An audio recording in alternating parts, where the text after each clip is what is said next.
Some stories are just stories, but some are real. These are the ones that keep you awake at night, the ones that make you check the shadows twice. If you think you can handle it, listen closely, because once you hear them, you can't unhear them. Darkness is here. Welcome to the nightfall. I was 13 when I went on what would be my last camping trip with my Boy Scout troop. It was October, the air was crisp, and the leaves crunched beneath our boots as we hiked through the forest. The weekend was supposed to be fun, our final campout before winter, but that trip changed everything for me. That trip made me quit the Scouts for good. It started with something small. During one of our hikes, I fell behind the group, as I often did. I wasn't the most social kid, so I preferred the solitude of trailing a few paces back. At one point, I stopped to take a leak behind a tree. That's when I heard it. Something heavy stepping onto the forest floor nearby. It wasn't the sound of a stick falling or a rabbit darting through the brush. It was deliberate. A footstep. I spun around, expecting to see another scout or maybe a stray deer. Nothing. I hurried to catch up with the group, dismissing the noise as my imagination playing tricks on me. But that night, I learned it wasn't just in my head. After the campfire died down, we retreated to our tents. I had my own tent, which I normally liked. It gave me space, a little privacy. That night, I would have given anything to be in a tent with someone else. I was just starting to drift off when I heard something. A strange, distorted breathing sound. It was faint, mechanical, almost like someone breathing into a microphone. I sat up, confused. The sound was coming from inside my bag. Heart hammering, I unzipped my pack and dug through it. My hands brushed against something solid, something that shouldn't have been there. I pulled it out. A walkie-talkie. But I didn't bring a walkie-talkie. Before I could process what I was holding, a deep, static-filled voice crackled through the speaker. "I'm watching you, kid." My entire body went rigid. My first thought was that one of the other scouts was messing with me. I pressed the talk button, my voice shaking. "Who is this?" Silence. Then, after a pause, "I'm right outside your tent." My blood turned to ice. At that exact moment, something pressed against the fabric of my tent.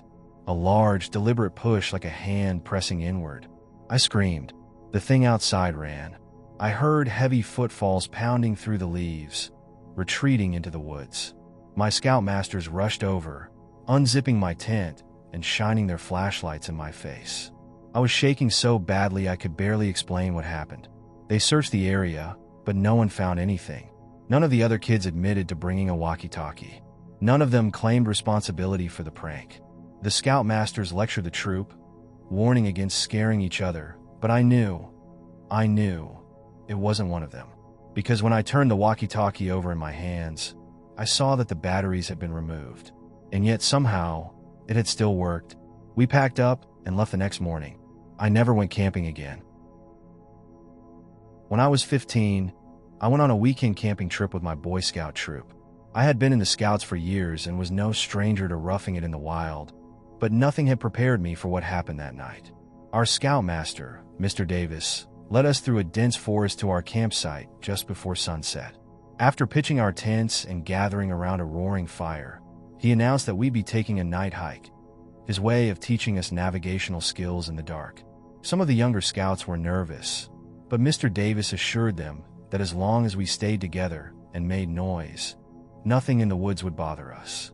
It wasn't long before we realized something, or someone was following us. The first time we heard the footsteps, we laughed it off, thinking it was just an echo of our own movement. But then, as we trekked deeper into the trees, the sounds persisted. Heavy, deliberate steps crunching through the underbrush, matching our pace. Whenever we stopped, the footsteps stopped too. Whenever we walked faster, they quickened. One of the younger scouts froze, shining his flashlight wildly into the darkness. "I heard it," he whispered. Mr. Davis turned, listening intently. A deep, rhythmic crunching sound moved through the trees behind us. My friend Justin and I exchanged uneasy glances. "It's just an animal," Mr. Davis assured us, though his voice lacked its usual confidence. "Keep moving." We made our way back to camp, pretending not to notice the lingering presence in the woods. But later that night, long after the fire had burned low, I woke up to Justin shaking my arm. His face was pale, his finger pressed to his lips. "Listen," he mouthed. Outside our tent, slow, deliberate footsteps circled the campsite. The embers of the fire cast a faint glow, enough to make out a looming shadow moving between the trees. I barely breathed as I peered through the small gap in our tent flap. Standing just beyond the dying firelight was a figure. It was a man, broad-shouldered, wearing a tattered work shirt, but his face was obscured by something. It took me a second to realize what it was. A burlap sack, tied loosely around his neck. The firelight glinted off the long blade of a knife he held at his side. He was watching us. I zipped the tent shut as quietly as I could. Justin and I huddled together, too terrified to move. The footsteps crept closer, stopping right outside our tent. The fabric shifted slightly, as if someone was pressing a hand against it. My breath hitched in my throat, and then silence. We sat there, frozen, for what felt like hours. Eventually, exhaustion overtook fear, and somehow, we drifted into a restless sleep. Morning came with the sharp blare of a scoutmaster's whistle. Justin and I scrambled out of our tent, ready to tell Mr. Davis everything, until we saw the other scouts gathered around two of the younger boys' tents. Someone had cut tiny holes into the fabric, small enough to peek through, and the boys' bags? Gone. No footprints, no sign of forced entry, just empty spaces where their belongings had been. Mr. Davis reported the incident to the local authorities, but no one had an explanation. No one saw anything. No one knew how someone had followed us so deep into the woods without a sound.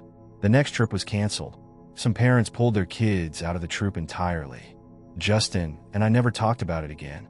But sometimes when I close my eyes, I see him, the man in the burlap sack. The way he stood, silent, just beyond the firelight. Watching, waiting, for what I still don't know. There's a department store in my town that's been abandoned for years. I remember when it was still open, big glass windows, perfectly dressed mannequins staring out at the street. But when the store shut down, they never cleared it out.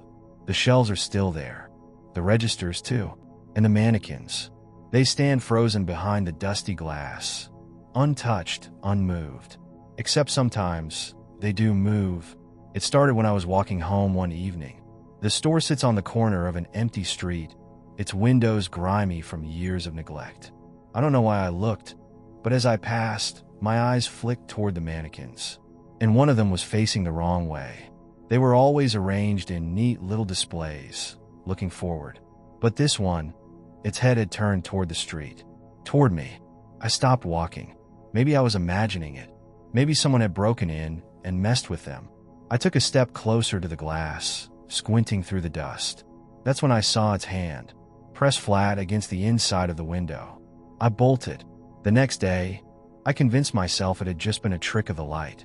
But my curiosity got the best of me, and as I walked home, I glanced at the store again.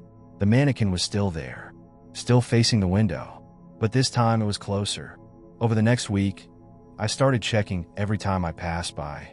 Each day, the mannequin was in a slightly different position. One night, it was turned toward the door. The next, its hand had moved higher up the glass. Then one evening, it was gone. I stared through the window, my stomach knotting. The other mannequins were still there, standing in their places. But the one that had been watching me, it was no longer in sight. I tried to shake the feeling that something was horribly, horribly wrong. That night, I had a nightmare. In the dream, I was standing outside the store again, staring into the window. The glass was cleaner now, clear enough to see the details of the mannequins inside. Their blank faces, their stiff plastic limbs. Then, I saw my own reflection in the glass. Except it wasn't my reflection. It was me standing inside the store looking out, and behind me, something moved. I woke up drenched in sweat, heart racing. I didn't walk past the store again after that. I took the long way home, even if it added 20 extra minutes to my trip. Then, a few weeks later, the city finally boarded up the windows. I thought that was the end of it. Until last night, I was getting ready for bed when I felt something off, like I was being watched. I turned toward my bedroom window, and there, standing on the sidewalk below, was a figure. Not moving, not walking, just standing, still, like a mannequin. There's a thrift store in my town that always has the weirdest stuff. Old dolls with missing eyes, half-melted candles, VHS tapes with no labels. The kind of place where everything feels just a little bit off.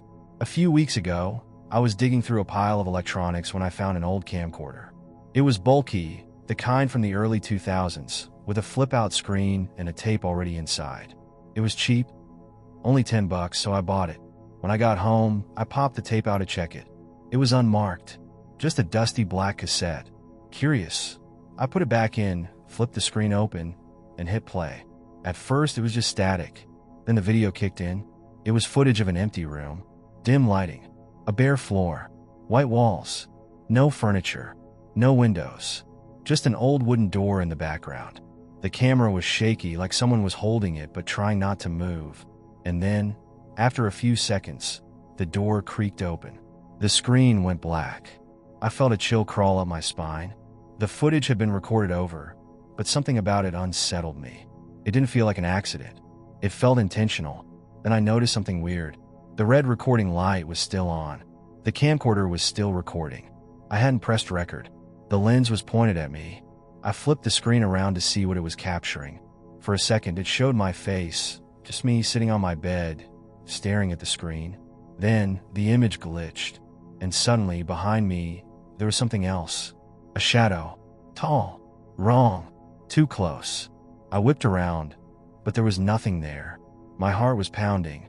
I turned back to the screen. The shadow was still there, standing right behind me, perfectly still. I threw the camcorder across the room. The screen cracked, but the recording light stayed on. That night, I shoved it into my closet, under a pile of clothes. But when I woke up the next morning, it was sitting on my desk. Screen open, still recording. I took it back to the thrift store that afternoon. The cashier barely glanced at it when I set it on the counter. "You sure you want to return it?" he asked. "Yeah," I muttered. "It's broken." He chuckled. "They always are." I didn't ask what he meant. I just left. That night, I felt like something was watching me. But when I checked my closet, the camcorder was gone. When I moved into my new apartment, I was just happy to have my own space. It was small, just a one-bedroom with a tiny kitchen, but it was mine. The only downside? My bedroom window faced another building, just a few feet across the alley. No privacy. The first night, I noticed someone standing at the opposite window. A man. His apartment was dark, but I could make out his silhouette, perfectly still, framed in the dim glow of the streetlights below. At first, I thought nothing of it. Maybe he was looking outside, lost in thought. But the next night, he was there again, standing, watching. By the third night, I was getting creeped out. He never turned on his lights, never moved, just stood at the window, staring directly at mine. I decided to close my blinds. Out of sight, out of mind, but the feeling of being watched didn't go away. One night, curiosity got the best of me. I peeked through the blinds, just to see if he was still there. He was, but this time, he was closer to the glass, like he was leaning in. I slammed the blinds shut, heart pounding. That was it. I wasn't going to look again. But then, something horrifying happened. The next morning, as I was leaving for work, I glanced up at his building, and I realized something impossible. His window? It wasn't a window. It was a brick wall. There was no apartment across from mine. No room. No glass. Just solid brick. So whatever I had been seeing, it had been inside my apartment the whole time. I've been babysitting since I was 14, and nothing ever really scared me. Sure, kids can be creepy sometimes, saying weird things or waking up in the middle of the night, but it was never anything I couldn't handle. Until that night. The house was in a quiet neighborhood, big but not overly fancy. The parents left around 7 p.m., telling me the kids, Ethan, 8, and Lily, 5, were already asleep. Easy job. By 9:30, I was curled up on the couch, watching TV. The baby monitor sat on the coffee table, silent except for the occasional rustling as the kids shifted in their beds. Then, the phone rang. An unknown number. I almost ignored it, but something made me pick up. "Hello." A pause. Then, in a low, whispery voice, "Check on the children." I sat up straight, my stomach twisting. "Who is this?" The line clicked dead. My first thought was a prank. Maybe the parents checking to see if I was actually doing my job. I glanced at the baby monitor. The screen was black. The power was still on, but there was no video feed. Goosebumps crawled up my arms. I grabbed my phone and turned on the flashlight, making my way upstairs. The hallway was too quiet, the kind of silence that feels wrong. I pushed open Ethan's door first. His bed was empty. Heart pounding, I ran to Lily's room. She was gone too. The sheets were rumpled, like they had been pulled back recently. A sound echoed from the baby monitor in my hand. Static. Then a whisper. "You should have checked sooner." The closet door behind me creaked open. I turned around, phone shaking in my hand, and raised the light. Inside, there were no children. Just a single, small handprint smeared on the back wall. The parents called the police. The kids were never found. And the number that called me? It was disconnected. I was 8 when I stopped sleeping with my feet outside the covers. Because that's when I learned something was under my bed. It started with scratching. Light, almost delicate, like something was running its fingers along the wooden slats beneath my mattress. At first, I thought it was a mouse. We lived in an old house. Creaks and weird noises were normal. But then the scratching changed. It became slower, more deliberate, like something was tracing shapes into the wood. One night, I finally got brave enough to check. I leaned over the side of the bed, heart pounding, and peered into the darkness below. At first, I saw nothing. Then, just as I was about to pull back, something moved. Not fast, not a scurry, a shift, a shape, hunched and twisted, crawling deeper into the shadows. I pulled the blankets over my head and stayed like that until morning. But the worst part? The next night, as I lay in bed, I felt something press against the underside of my mattress. A slow, gentle push, as if whatever was under there was trying to reach up to me. I slept in my parents' room for a week after that. But eventually, kids forget. They convinced themselves it was just a bad dream. I started sleeping in my room again, pushing the memories away. Until, years later, I was helping my dad move furniture. We lifted my old bed frame, and underneath, we found something scratched into the wood. 3 words. "I see you." I've always been told not to pick up hitchhikers. It's common sense, right? But that night, the roads were empty.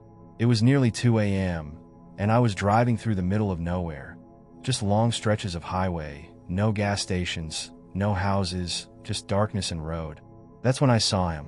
A man standing by the side of the road, his thumb out. He looked normal enough. Jeans, hoodie, backpack slung over his shoulder. The night was freezing, and he didn't seem dressed for the cold. I hesitated. Then, against my better judgment, I slowed down and pulled over. The man jogged up to the car and opened the door. "Thanks, man," he said, climbing in. His voice was flat, emotionless. As I started driving again, he put his backpack between his feet and sat stiffly, staring ahead. I tried to break the awkward silence. "Where you headed?" "Couple miles up the road," he said. "You can drop me off near the old gas station." I frowned. I knew this highway. There was no gas station for at least 20 miles. But I didn't say anything. We drove in silence for a while. Then, suddenly, the man chuckled to himself. "You always drive this road alone?" Something about the way he said it made my skin crawl. I forced a laugh. "Yeah, I guess so." The hitchhiker smiled, but it didn't reach his eyes. "Nah, you're not alone." A chill ran down my spine. "What do you mean?" He didn't answer. He just turned slowly and looked at the back seat. I felt my heart stop. I hadn't checked the back seat when I got in. I was sure it was empty. But the way he was staring, like there was someone sitting right behind me, made me grip the wheel tighter. I glanced in the rearview mirror. Nothing. I swallowed hard, forcing myself to keep driving. The hitchhiker kept smiling. Then he said something that made my blood turn to ice. "You shouldn't have stopped for me," he murmured. "Not after what happened last time." My hands started sweating. "What do you mean last time?" He turned to face me fully, his eyes dark. "You don't remember, do you?" I forced a laugh. "I've never picked up a hitchhiker before." He didn't blink. "Yes, you have." Silence. Then, he reached into his backpack. I slammed on the brakes. The car screeched to a stop, tires skidding against the asphalt. Before he could react, I threw the car in a park and shoved the door open, scrambling out. By the time I turned around, the hitchhiker was gone. The passenger door was wide open, but there was no sign of him. No footsteps. Nothing. Just the road, stretching out into darkness.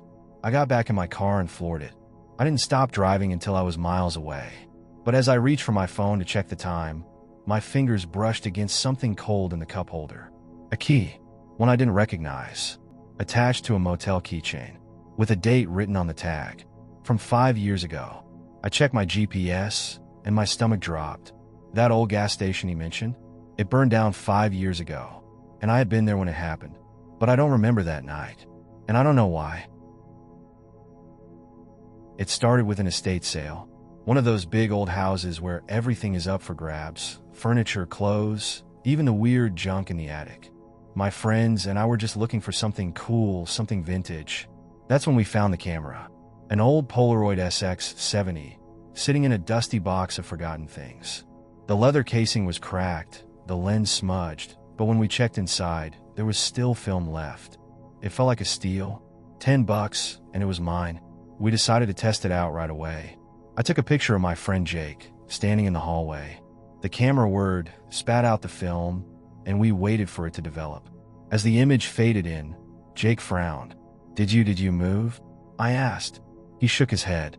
No, why? I held up the Polaroid. Behind him, in the shadowed hallway, there was someone else. A tall, thin figure standing just behind him.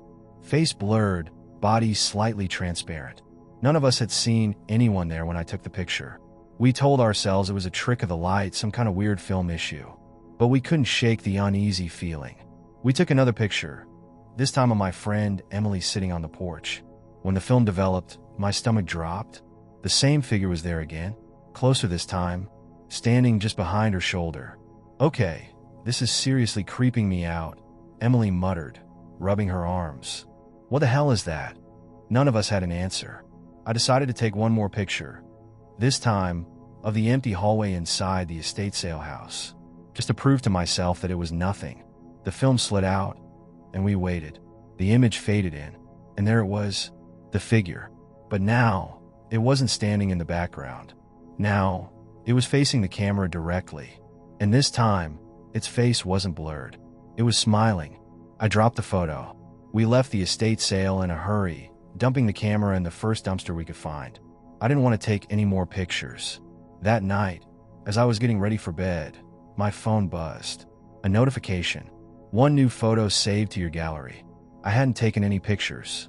I opened my phone, fingers trembling, and there it was, a selfie, taken from inside my room, with the figure standing right behind me. I live alone. That's why, when I woke up to find dozens of sticky notes plastered all over my apartment, I knew something was wrong. They were everywhere, on my walls, my desk, my fridge, even my bathroom mirror. And they were all written in my handwriting. Most of them made no sense.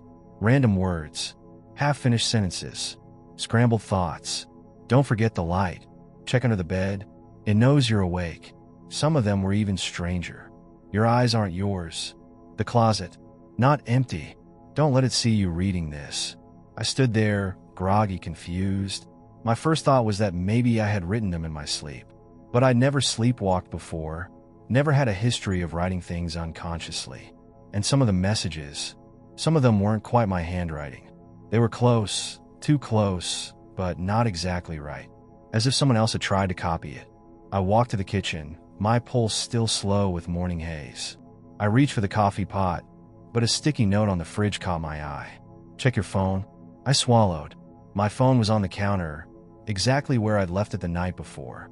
I picked it up and swiped the screen open. One new recording. A voice memo. Timestamp. 3:47 a.m. I pressed play. At first, it was just static. Then, faint breathing. My breathing. A few seconds passed. Then, my voice low, whispering. It's in the room with me. There was a rustling sound. A soft creak. And then another voice. Not mine. Close. Right next to the microphone. Go back to sleep. The recording ended. I dropped my phone. My pulse roared in my ears. I ran to my bedroom, throwing open my closet. Nothing. I checked under the bed. Nothing. I searched every inch of my apartment, but I was alone. But I knew, deep in my gut, that something had been here. Something had whispered to me in the dark. Something had watched me sleep. I packed a bag and left that morning. When I came back that evening, all the sticky notes were gone, except one, a single note, left on my pillow. See you tonight? The mirror wasn't anything special at first glance, just an old, ornate thing I found at a flea market. The frame was a little chipped, the glass slightly cloudy, but it was cheap, and I liked the antique look. The seller didn't say much about it, just took my money and wrapped it up without a word. I brought it home and hung it in my bedroom. The first time I noticed it, I was brushing my hair before bed. I lifted my hand, and my reflection didn't move right away. It was subtle, just a fraction of a second too slow, but enough that I felt it before I even really saw it. I blinked, shook my head, and tried again. Raised my arm, moved my head, touched my face. Everything seemed normal again. Maybe I was just tired, but once I noticed it, I couldn't stop watching for it. And the more I watched, the worse it got. Some nights, the lag was barely noticeable. Other times, it was obvious. My reflection standing still for just a breath too long before snapping into place, like a bad video feed catching up. Then, one night, it did something else. I was sitting on my bed, facing the mirror across the room. I had been staring at it for minutes, daring my reflection to be wrong. I reached for my bedside lamp, but before I touched it, the reflection moved first. Not a lag, a lead. I froze. My breath caught in my throat. My reflection sat there, staring at me, hands still raised, fingers curled like it was holding something that wasn't there. And then, slowly, deliberately, it smiled. I bolted out of bed, yanked the mirror off the wall, and shoved it into my closet. That night, I barely slept. Every time I closed my eyes, I imagined my reflection sitting there, grinning, waiting for me to look again. In the morning, I decided to get rid of it. I carried it out to the dumpster, heart pounding the whole way. But as I turned to walk back inside, I couldn't help myself. I glanced at the mirror one last time, and in the reflection, standing right behind me, was a figure.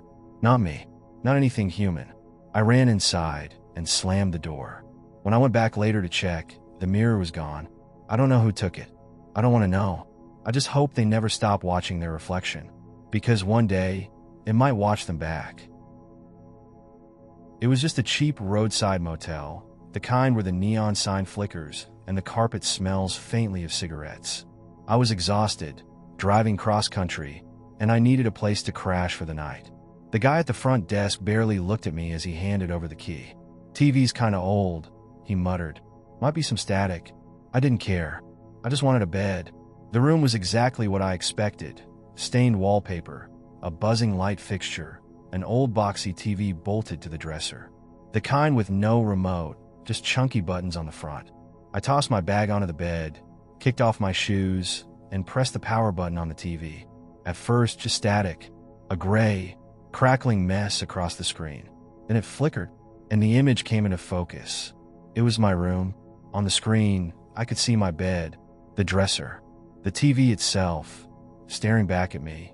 It was showing a live feed of me. I blinked, stepping forward. The screen mirrored my movement perfectly. I waved my hand.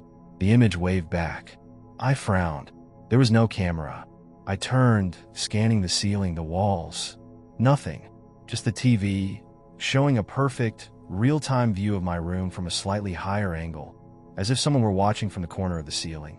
A deep, uncomfortable prickle crawled up my spine.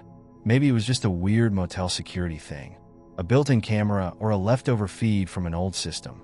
I reached out and turned the TV off. The screen went black. I let out a breath, shaking my head, and turned toward the bathroom. Then, behind me, the TV turned back on. I froze. Static hissed across the screen. Then, the image flickered back. It was still my room, still me. But now there was someone else in the frame, a figure, standing just behind me. I spun around. Nothing there. But on the screen, in the corner of the room, the figure remained. Tall, motionless, watching. I didn't breathe, didn't move. My pulse thundered in my ears. The figure on the screen started to move. Slowly, deliberately. It stepped closer. I grabbed my bag and bolted. Didn't turn off the lights. Didn't turn off the TV. Just ran. As I slammed the motel door shut behind me, I heard one last sound from inside the room. A soft, static-laced voice crackling from the TV speaker. "Don't leave. We see you now." I drove until sunrise. Didn't stop. Didn't look back. I don't know who or what was in that room with me, but sometimes I wonder if I had stayed just a second longer, would I have seen myself standing in that corner? It was past midnight, and I was starving. Too tired to cook, I pulled up a food delivery app and ordered a burger and fries from a diner a few miles away. The app showed the driver's profile. Mark, a middle-aged guy with glasses and a friendly smile. Estimated delivery, 30 minutes. I curled up on the couch, scrolling my phone to pass the time. About 25 minutes later, there was a knock at my door. A little early, but not unusual. I grabbed my wallet and walked over. Checking the peephole, a man was standing outside, holding a plastic bag. But it wasn't Mark. The guy at my door was younger, maybe mid-20s. Pale, thin, wearing a black hoodie pulled low over his face. I hesitated. The app hadn't said the driver changed. Usually, it updates if there's a switch. I opened the door just a crack. "Ah, Mark?" I asked. The man didn't answer right away. He just stared at me. His eyes were dark, a little too wide. His face was blank, unreadable. Then, softly, he said, "This isn't your order." My stomach twisted. "What?" He lifted the plastic bag slightly. "This isn't your order." I glanced at the bag. No restaurant logo. Just a plain white plastic bag. Something you'd get from a generic grocery store. I think you have the wrong house," I said, my fingers tightening on the door. The man didn't move, didn't blink. Then, in the exact same flat tone, he repeated, "This isn't your order." A chill crawled up my spine. I glanced at my phone, ready to check the app again. But then I heard it, a second knock, from the back door. My apartment only has one entrance. The only way to the back is through the fenced-off alley behind the building. No one should be back there. I slammed the door shut, deadbolted, and backed away, my heart hammering. My phone buzzed in my hand. A notification from the delivery app. "Your driver, Mark, is arriving soon."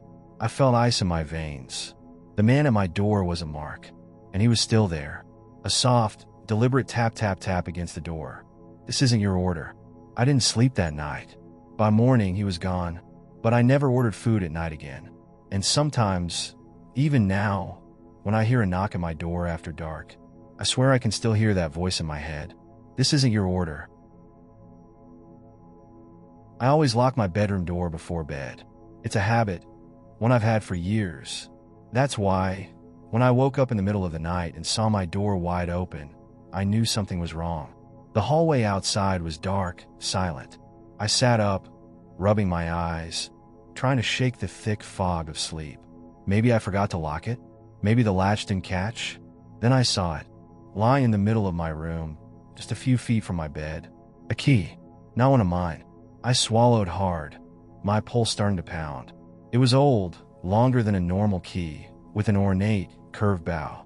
The kind you'd see on an antique chest or an old house. I didn't own anything with a key like that, and I had no idea how it got there. I threw off the blankets and got up, stepping carefully across the floor. I picked up the key, my fingers trembling slightly. It was cold, too cold. I glanced at my closet, at my dresser, at every dark corner of the room. Nothing. I moved to the hallway, flipping on the light. The apartment was silent. The front door was still locked from the inside. The windows were shut. I was alone, but somehow, someone had been in my room. I spent the next hour searching, trying to find where the key belonged. Every lock in my apartment, every drawer, every old suitcase. Nothing. Finally, I threw it into the kitchen drawer and forced myself to go back to bed. I barely slept. The next morning, as I was leaving for work, I hesitated by the kitchen. Something was gnawing at me. I opened the drawer. The key was gone. I felt a deep, twisting unease settle in my stomach. That night, I locked my bedroom door. Checked it twice, then a third time, but at 3:13 a.m., I woke up again.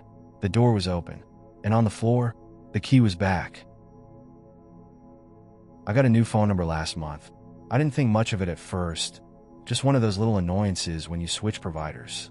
But then the messages started. The first one came late at night, just a single text from an unknown number. "Where are you? Please, I need to talk." I stared at the screen for a moment. Probably a wrong number. I ignored it and went to sleep. The next morning, there were 3 more. "Please answer me. I don't know where else to go. It's getting worse." I almost replied to tell them they had the wrong person, but something about the messages made me uneasy. Instead, I blocked the number. That should have been the end of it. But that night, I got another text from a different number. "Why did you block me?" I stared at the screen, my chest tightening. The messages kept coming, each more frantic than the last. "I'm scared. He's been watching me all day. He knows I try to leave." I was about to type out a reply when another text appeared. "Please, I'm begging you, don't answer the door." I froze. My apartment was silent, dark. Then, a knock at the door. Soft, deliberate. I turned my phone over, heart pounding, as the knock came again. I crept toward the peephole, barely daring to breathe. The hallway was dimly lit by the flickering overhead light. No one was there. I backed away, checked the locks, checked them again. I picked up my phone with shaking fingers. Another message had come through. "I tried to warn you." I stared at the screen. Then, from behind me, a knock on the bedroom door. Some stories stay with you long after they're told, and some you wish you could forget. But the darkness is always there, waiting, watching. If you have a horror story of your own, send it to us. Your nightmares might just be in our next video. Email in the description below. See you.